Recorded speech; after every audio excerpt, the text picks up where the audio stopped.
सरदार हूं, मैं सरदार हूं। और ऐसी कई उदाहरणें हैं पंजाब के अंदर। अगर किसी मुस्लिम के पास कब्रिस्तान। Welcome back to my YouTube channel. दोस्तों कैसे हो आप सब। सरदार जी ने भाई संसद भवन में दहाड़ दिया, ऐसे दहाड़ा कि देखने वालों की भाई जो सांसें थी वो अटक गई। मैं वीडियो शेयर करना चाहता हूँ, स्टार्ट करते बिना किसी देरी के। और भाइयों मुझे उम्मीद है पसंद आएगा, लाइक सब्सक्राइब शेयर कर देना। स्टार्ट। सरदार हूं, मैं सरदार हूं। और ऐसी कई उदाहरणें हैं पंजाब के अंदर। अगर किसी मुस्लिम के पास कब्रिस्तान नहीं था तो सरदारों ने अपनी जमीन देकर कब्रिस्तान बनाए। यह कौन सा अधिकार है कि मैं किसी को चीज दान देना चाहता हूं? और इसको कौन बताएगा? रिजू साहब ये बताएंगे कि ये प्रैक्टिसिंग मुस्लिम है या नहीं है। यह सरासर अन्याय है।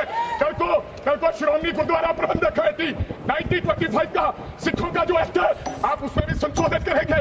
आप जानबूझकर इनको अपनी लात के नीचे से दबाना चाहते हो, इनकी छाती पर चढ़ना चाहते हो, जानबूझ के मुसलमान को मारना चाहते हो, जानबूझ के इस देश में मिनोरिटीज को खत्म करना चाहते हो। अगर वक्फ बोर्ड नहीं छीनोगे, अगर जमीनें नहीं छीनोगे, तब तक मुसलमान आपके सामने झुकने वाला नहीं है।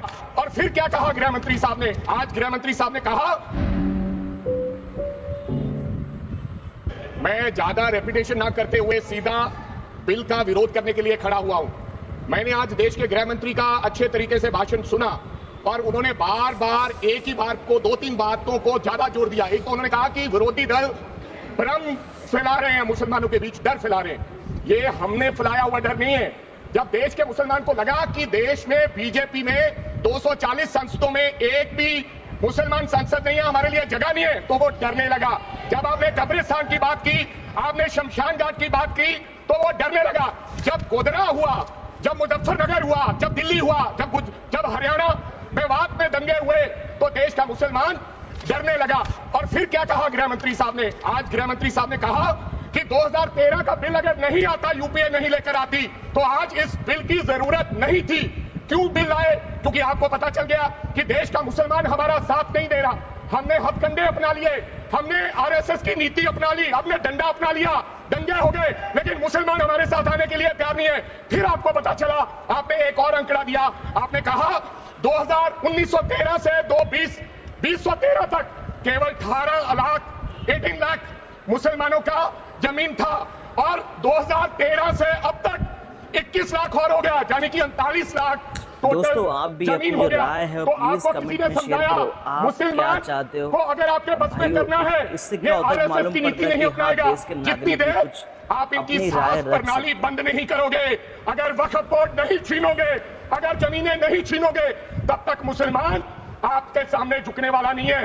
जैसा आपने पंजाब में करने की कोशिश की, किसान झुका नहीं, पंजाब के लोग नहीं झुके, सिख नहीं झुके, तो आपने एमएसपी का झगड़ा आज तक डाला हुआ है कि किसान की साख प्रणाली बंद कर दो तो पंजाब अपने आप झुक जाएगा।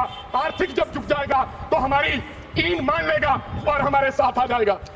आदरणीय सर, आपने बार बार कहा, आज गृह मंत्री साहब ने कहा गवर्नमेंट प्रॉपर्टी पर किसी का अधिकार नहीं है, पंचायत की जमीन कोई दान नहीं दे सकता है। मैं आपको इसके पीछे लोचा क्या है, इसके पीछे छुपा हुआ राज क्या है?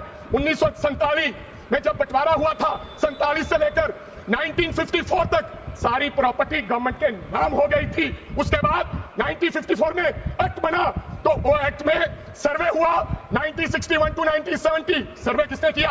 कलेक्टर ने। अगर पंजाब की, हरियाणा की, हिमाचल की बात करूं तो डिविजनल कमिश्नर अंबाला बैठते थे, उन्होंने सर्वे किया, तहसीलदारों ने सर्वे किया, तो वक्फ बोर्ड को यह जमीन देने का काम किया।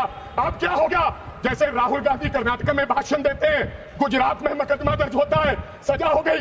गवर्नमेंट की प्रॉपर्टी तो 1947 और 1954 में तो सारी प्रॉपर्टीज गवर्नमेंट की थी। अब एक बंदा खड़ा होगा तो वो कहेगा कि यहां पर यह गवर्नमेंट की प्रॉपर्टी है, डिस्प्यूट होगा, तो आप वक्फ बाय यूजर का अधिकार खत्म कर दोगे कि ये तो जमीन गवर्नमेंट की थी, आप उसकी जमीन छीन लोगे। फिर आपने कहा लिमिटेशन एक्ट की बात कर रहे हैं आप, और किसी धार्मिक स्थानों पर तो लिमिटेशन एक्ट लागू नहीं होता, इनके ऊपर क्यों? आप जानबूझकर इनको अपनी लात के नीचे से दबाना चाहते हो, इनकी छाती पर चढ़ना चाहते हो, जानबूझ के मुसलमान को मारना चाहते हो, जानबूझ के इस देश में मिनोरिटीज को खत्म करना चाहते हो। दोस्तों नए हो तो लाइक सब्सक्राइब शेयर कर दो। वैसे भी सरदार जी ने जो बोला है भाई, मुझे नहीं लगता है उन्होंने कुछ गलत बोला, उन्होंने अपनी पॉइंट रखी और सही रखा हुआ है। ये सबके लिए सही नहीं है। और दोस्तों आप भी अपनी राय रखो, क्योंकि ये बहुत इम्पोर्टेंट टॉपिक है फॉर एवरीवन, ना कि सिर्फ मुस्लिम के लिए, ना कि सिर्फ हिंदू के लिए, ये सब के लिए ये भाई चीज़ें हैं। तो प्लीज़ आप भी अपनी राय शेयर कर दो और बने रहो हमारे साथ